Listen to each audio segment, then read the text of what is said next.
रवि लामछानेलाई साथ दिएर च्यानल खोले छिट्टै लोकप्रिय हुन्छ र राम्ररी चल्छ भन्ने उनलाई थाहा थियो। उनको यो सोच पूरा गराए नेचरल हब्सका साझेदार भएर केही समय काम गरेका पूर्व डिआइजी छविलाल जोशीले। जीबीको प्रवेशपछि आर्थिक अपतरणको श्रृङ्खला सुरु भयो। जीबीले 2 करोड रुपियाँ बिना धितो ऋण दिए। 2 वर्षपछि जीबी बुटोल पुगे। उनको साथमा तत्कालीन उपराष्ट्रपति नन्दबहादुर पुनका छोरा दिपेश पुन पनि थिए। दुवैजना सहकारी दर्ता गर्न भन्दै डिभिजन सहकारी कार्यालय रूपन्देही गए। कार्यालयले सहकारीसँग धेरै भएको भन्दै दर्ता गर्न मानेन। ग्यालेक्सी टिभीको सेयर लेनदेन र विभिन्न सहकारीको रकम हिनामिना प्रकरणमा अहिले 2वटा नाम चर्चित छ, रवि लामछाने र जीबी राई। रवि को हुन् हामी सबैलाई थाहै छ। उनले पत्रकार सम्मेलन र सामाजिक सञ्जाल मार्फत आफ्ना कुराहरू राखिरहेका पनि छन्। जीबी भने फरार छन्। उनका बारेमा धेरैलाई धेरै कुरा थाहा छैन। जीबीको अतीत के हो, उनी कसरी यहाँसम्म आइपुगे, सहकारीको पैसा खेलाउने र रवि लामछाने जस्तो हिट एङ्करलाई साझेदार बनाएर राष्ट्रिय टिभी चलाउने हैसियतसम्म कसरी पुगे, रवि र जीबीको जिन्दगी कसरी आपसमा जोडियो त, यो कथा हो उनै जीबी राईको।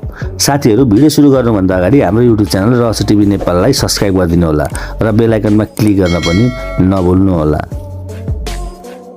10 वर्ष अघि कुनै एक दिन ओखलढुङ्गाको डाँडाटोल गाउँमा हेलिकप्टर ओर्लियो। एउटा घरमुनि ठुलो गरामा हेलिप्याड बनाइएको थियो। गाउँभरिका मान्छे जुत्तिएका थिए। त्यही हेलिकप्टरबाट सट्ट निस्किए गीतेन्द्र राई उर्फ जीबी राई। सुनकोशी गाउँपालिका साबिक बल्खु एक डाँडाटोलका सामान्य छिटो सहर पसेको दशक नबित्दै दोस्रोचोटि हेलिकप्टर चढेर आएको खबर निकै दिनसँग गाउँमा चर्चाको विषय बन्यो। उनले त्यसअघि बिरामी आमा लिन घरकै आँगनमा हेलिकप्टर ओह्रालेका थिए। यसपालि भने कारण अर्कै थियो। त्योभन्दा अगाडि हामी जीबीको पृष्ठभूमिमा जाउँ। पञ्चायतकालमा जीबी राईका हजुरबा पञ्चध्वज राई गाउँका प्रधान पञ्च थिए। बुबा दिपहरि 2014 सालमा एमालेबाट सुनकोशी 4 का वार्डध्यक्ष भए। उनका 2 दाजु र 1 बहिनी छन्। जीबी हुर्कदै गर्दा डाँडाटोलमा उनीहरूको 2 कोठे घर थियो। फापर र मकै उब्जिने सानो बारी थियो। उब्जनीले 6 महिना पनि खाना पुग्दैन थियो। अंशमा पाएको सुनकोशी किनारको 2-4 गरा खेत पनि दिपहरिले छोराछोरी सानै छँदा बेचेका थिए। उनले काठ काट्ने, आरा लगाउने काम गर्थे र सुख दुःख गर्दै 4 सन्तान हुर्काए पनि। जीबी सानैदेखि चञ्चल थिए। गाउँको योगस्थान प्राथमिक विद्यालयमा 4-5 कक्षा पढ्दा नै आफ्नो नाडीको घडीको समय बिगारेर शिक्षक झुकाउन खप्पिस थिए रे। कसैले नयाँ लुगा लगाएको छ भने पनि बहाना बनाएर लिइहाल्थे रे। लगाएर हेर्छु भन्दै माग्थे रे अनि फिर्ता गर्थेनन् रे। एकजना पुराना साथीले भने अहिले पनि अर्काको लिने बानी गएको रहेनछ है। ठुलो हुँदै गएपछि जीबी घर बस्नभन्दा बाहिर डुल्न ज्यादा रुचाउँथे। 2-4 दिन घरै नआउनु सामान्य थियो। एकातिर जान्छु भनेर अर्कैतिर पुग्थे रे। उनले गाउँभन्दा अलि पर सिस्नेरी स्थित कालिका माध्यमिक विद्यालयबाट एसएलसी दिएर दाई अनन्तको ट्युसन सेन्टरमा सघाउने भनेर काठमाडौँ आए। काठमाडौँ त आए तर मन लगाएर काम भने गरेनन्। उनी महिना 2 महिनामा गाउँ गइरहन्थे। धेरै समय गाउँमै बिताउँथे। गाउँमै अल्झिनेको पनि एउटा कारण थियो। उनी आधा घण्टा दूरीको अर्को गाउँकी किरासा राईलाई मन पराउँथे। जीबी र किरासाका दाजु स्कुलका सहपाठी थिए। त्यही भएर किरासाको घर आउजाउ गरिरहन्थे। किरासाका बा आमा भने जीबीलाई खासै मन पराउँदैनथे। धेरै छट्टु छ भनेर कुरा काट्थे। दाजु पनि त त्योसँग धेरै नहिँड भन्दै किरासालाई कराउँथे। एक दिन उनीहरूले बिहे गरे। बिहेपछि जीबीले किरासाको धेरै ख्याल राखे। किरासा माइत जाँदा 2-3 दिनमै लिन पुग्थे। किरासा नहुँदा घरमा मासु पाएको छ भने नखाइ बस्थे। 2 जनाको भाग छुट्याएर राख्थे र किरासा फर्केपछि मात्रै सँगै बसेर खान्थे। उनीहरूको पहिलो बच्चा सानैमा बितेको थियो। किरासा दोस्रोचोटि गर्भवती हुँदा जीबीले सुरुमा आफै घर बसेर हेरविचार गरेका थिए। तर जीबीको माया र स्वाद धेरै समय टिकेन। 2062 सालमा किरासाका दाई घनश्याम विदेश जाने कुरा चल्यो। काठमाडौँ बसेर खासै गतिलो काम नगरेका जीबी पनि सँगै गए हुन्थ्यो भन्ने परिवारको चाहना थियो। उनी यसअघि पनि विदेश जान कसिएका थिए। पासपोर्ट बनाउन किरासाले आफ्नी आमासँग 25,000 रुपियाँ मागेर ल्याइदिएकी थिइन्। त्यही पनि उनले विदेश जाने सुचार गरेनन्। यसपालि चाहिँ प्रक्रिया चाल्छु भनेर उनी घनश्यामसँगै काठमाडौँ आए तर विदेश गएनन्। बरु काठमाडौँ आएपछि उनको स्वभावमा परिवर्तन देखिन थाल्यो। उनी कोरिया जान भाषा सिक्दैछु भन्थे तर अरू खुलाउँदैनथे। गाउँ आउँदा धेरै दिन बस्दैनथे। पहिला त्यति विधि ख्याल राख्ने किरासालाई पनि वास्ता गर्न छाडे। एक दिन घरको बारदलीबाट लडेर किरासाको हात भाँचियो। उनले जीबीलाई चिठी लेखिन्। जीबीले जवाब फर्काएनन्। दोस्रो छोरा जन्मदा त झन् घरै गएनन्। छोरा बिरामी परेर किरासा आफै काठमाडौँ आउँदा पनि उनले छोरालाई काखमा लिने मनसम्म गरेनन्। एक दिन त रक्सी खाएर त किन काठमाडौँ आएको, मेरो बेइज्जत गर्न आएको भन्दै किरासालाई तथानाम गाली गरे। यति मात्र कहाँ हो र, किरासाले कान्तिबाल अस्पताल भर्ना गरेका छोराको उपचारका निम्ति राखेको पैसा धरि जीबीले लगिदिए। त्यसको केही समयपछि किरासाका बिनाजुले ऋण तिर्न भनेर विदेशबाट 55,000 रुपियाँ पठाइदिए। त्यो पनि जीवीले हात पारेर गायब भए। विदेशबाट बिनाजु तारान्तर ताकेता गर्थे। जीवीको अत्तो पत्तो थिएन। ऋणको भार किरासाकै काँधमा आयो। त्यो पैसा मैले 10 आनाको मुन्द्री बेचेर तिरे। उता गाउँमा पनि जीवीको ठाउँ ठेगाना र कामकाजको टुङ्गो थिएन। उनी दाजु अनन्तको ट्युसन सेन्टरमा काम गर्छु त भन्थे, तर खासै मन लगाएर केही गर्दैन भन्ने अनन्तकै गुनासो थियो। किरासाले जीवीको रवैया बदल्नुको कारण पछि मात्र थाहा पाइन् ट्युसन सेन्टरमा पढ्न आउने विद्यार्थी निशा बमजनसँग जीवीको हिमचिम बढेको रहेछ। जीवी 2070मा निशालाई ओखलढुङ्गा ल्याएर विधिपूर्वक घरभित्र आए। त्यसअघि उनले किरासालाई धम्काएर सम्बन्ध विच्छेद गरेका थिए। किरासाले काठमाडौँ आउँदा ललितपुर प्रहरी कार्यालयमा जीवी विरुद्ध बहुविवाहको उजुरी दिएकी थिइन्। जीवीले प्रहरीकै अगाडि 1 लाख रुपियाँ दिने सहमति गरेका थिए, तर दिएनन्। फोन गर्दा उठाउँदा पनि उठाएनन्। 3 महिनापछि फोन उठ्यो, तर उनले गाली र धम्कीभन्दा अरू केही पनि पाइनन्। उल्टै उसले मेरोबाट छोडिनुहोस् भने मारिदिन्छु भन्दै धम्की दिए। यसले किरासाको मनमा जीवीप्रति बचेखुचेको माया सदाका लागि मरियो। उनी घर छाडेर माइत नजिकै एक्लै बस्न थालिन्। त्यही पनि जीवीको धम्की बन्द भएन। उनी किरासासँग सम्बन्ध विच्छेदको कागजमा हस्ताक्षर गराउन हेलिकप्टर चढ गाउँ गएका थिए। 10 वर्ष अघि दोस्रोचोटि हेलिकप्टर चढ गाउँ जानुको कारण यही नै थियो, जुन हामीले सुरुमा कुरा गरेका थियौँ। यस क्रममा उनले सबैका अगाडि किरासाको चरित्रमा औला उठाए। जीवीको हिंसा सहन नसकेर किरासाले जिल्ला अदालतमा सम्बन्ध विच्छेदको मुद्दा दिइन्। 10 लाख रुपियाँ अंश पनि माग गरिन्। जीवी 5 लाख रुपियाँ दिन राजी भए। छोराको पढाइ खर्च बिहोर्ने सहमति पनि जनाए।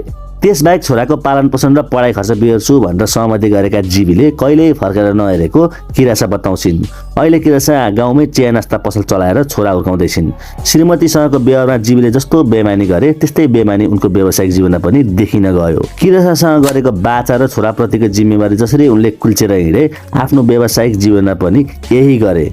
एकपटक होइन, पटक पटक। जीवी राईको व्यावसायिक सुरुवात जडीबुटी उत्पादन बेच्ने हर्बो नेटवर्किङ कम्पनीबाट भएको थियो। यो कम्पनी जीवीका दाइ अनन्तले केही साथीसँग मिलेर सुरु गरेका थिए। उनले नै जीवीलाई मार्केटिङको काम लगाएका थिए। कम्पनीको नेटवर्क बढाउन उनी नयाँ सदस्यलाई तालिम दिन्थे। एउटा तालिम दिएको 500 रुपियाँ पाउँथे। त्यो पनि कहिले हुन्थ्यो कहिले हुन्थ्यो। जीवीले 2066 सम्म हर्बोमा काम गरे। त्यसै वर्ष 2 वटा यस्ता घटना भए जसले जीवीको जिन्दगीमा आनकातान परिवर्तन ल्याइदियो। पहिलो घटना हर्बो कम्पनीसँगै सम्बन्धित छ।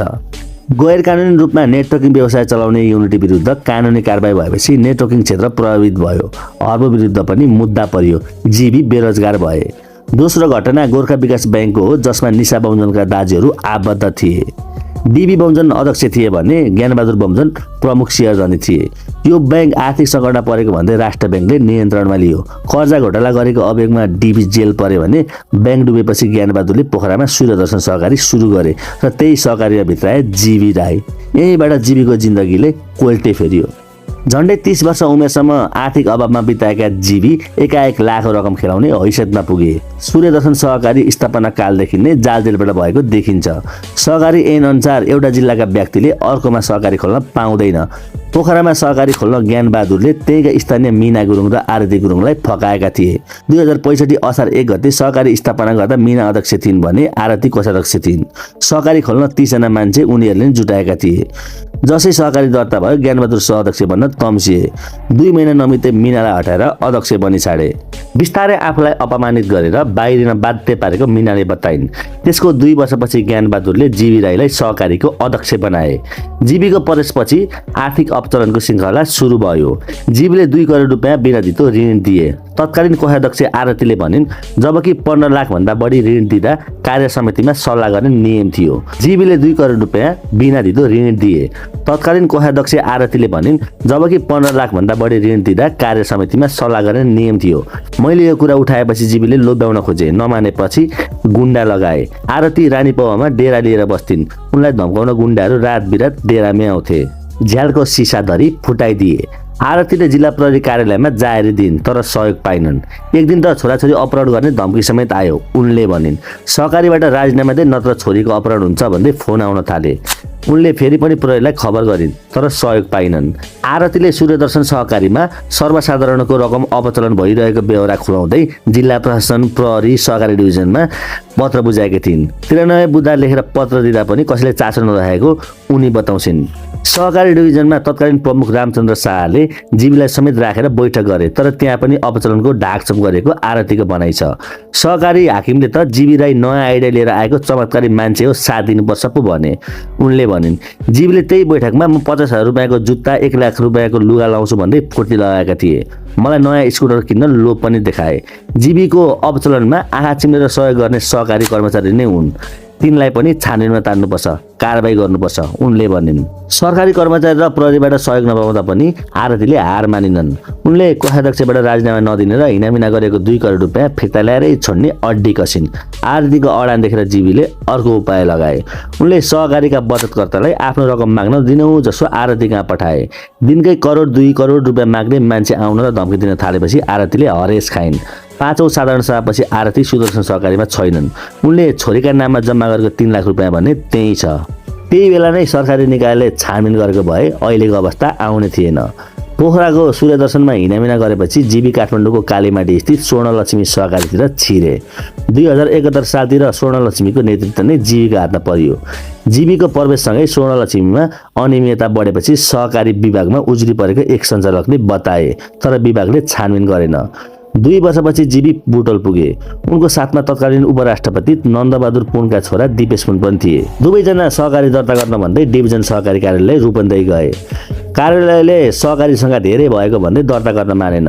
नयाँ सहकारी दर्ता नभएपछि जीबीले थोरै सदस्य रहेको निष्क्रिय जस्तै बसेको मैत्री बचत तथा ऋण सहकारी संस्थाका अध्यक्ष ओमप्रकाश गुरुङसँग सम्पर्क गरे।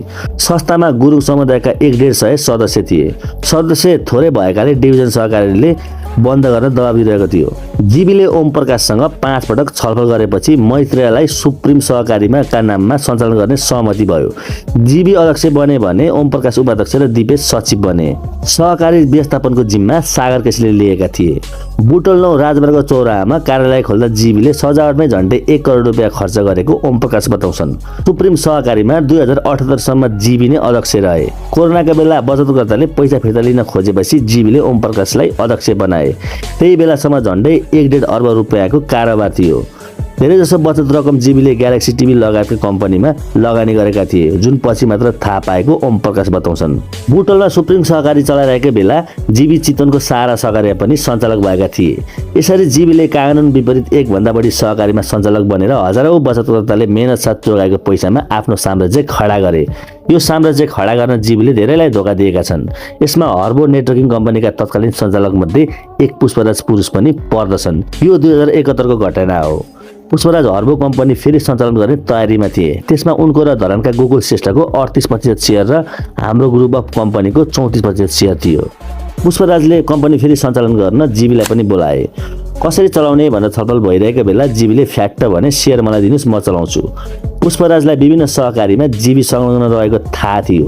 उनले हर्बो कम्पनी नवीकरणदेखि सामान निर्यातको जिम्मा जीबीलाई नै दिएका थिए। वर्षौंदेखि चिनेको मान्छेले राम्रैसँग कम्पनी चलाउला भनेर सेयर दिन राजी भए पुष्पराजले भने, तर सेयर र सम्पत्ति हात पारेपछि मदेखि टाढा हुन थाले। पछि हामीलाई धोका नै दिए। अहिले पनि कम्तीमा 5 करोड रुपियाँ जीबीले मलाई तिर्न बाँकी नै छ। जीबीले हर्बोको सेयर हत्याए पनि कम्पनी भने चलाएनन्, बरु यस्तै कम्पनी अर्को खोले। उनले पूर्व डीआईजी छविलाल जोशीसँग मिलेर नेचर हब्स इन्टरनेसनल नामक कम्पनी खोलेका थिए, जसको उद्देश्य नेटवर्किङ व्यवसाय नै थियो।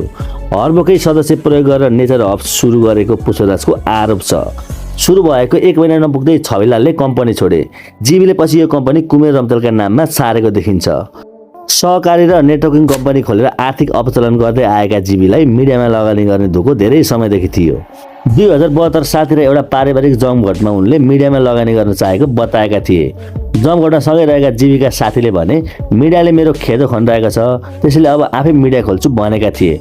नभन्दै 2073 मा उनले AP1 टेलिभिजनको सेयर किने। त्यति बेला 5 करोड रुपियाँको सेयर किनेको उनका ती साथी बताउँछन्। त्यसको 1-2 वर्षमै AP1सँग उनको कुरा मिलेन। त्यसपछि आफै मिडिया खोल्ने ध्यानमा लागेको उनका सहकर्मी बताउँछन्। ती सहकर्मीका अनुसार 2075-76 तिर हिमालय टेलिभिजनले जीबीलाई लगानी गर्न प्रस्ताव गरेको थियो, तर 50 करोड रुपियाँ खर्च गर्नुपर्ने भएपछि उनी पन्चिएका थिए। त्यही बेला न्युज 24 टेलिभिजनको सेयर किन्न खोजेका थिए। 1-2 चरणमा कुरा भयो। जीबीले आफू अध्यक्ष हुनुपर्ने प्रस्ताव राखेपछि कुरा मिलेन। त्यही बेला रवि लाम्छाने न्युज 24मै काम गर्थे। जसरी पनि मिडियाका मालिक बन्ने धुनमा रहेका जीबीले चलिरहेका स्टेसनबाट त्यो सपना पूरा हुने छाँट नदेखेपछि नयाँ च्यानल खोल्ने सोच बनाए। रवि लाम्छानेलाई साथ दिएर च्यानल खोले छिट्टै लोकप्रिय हुन्छ र राम्ररी चल्छ भन्ने उनलाई थाहा थियो। उनको यो सोच पूरा गराए नेचरल हब्सका साझेदार भएर केही समय काम गरेका पूर्व डिआइजी छविलाल जोशीले। उनीहरूले 2077 मध्यतिर जीबी र रवि बीच भेटघाटको चाँजो मिलाए। व्यावसायिक कुराकानी पनि सुरु भयो।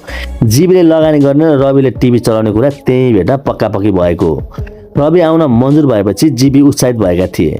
त्यही उत्साह उनले देशकै सबैभन्दा उम्दा टेलिभिजन स्टेसन निर्माण गर्ने सुरु कसे। उनी च्यानलको नाम आफ्नै नामको अक्षरबाट सुरु होस् भन्ने चाहन्थे।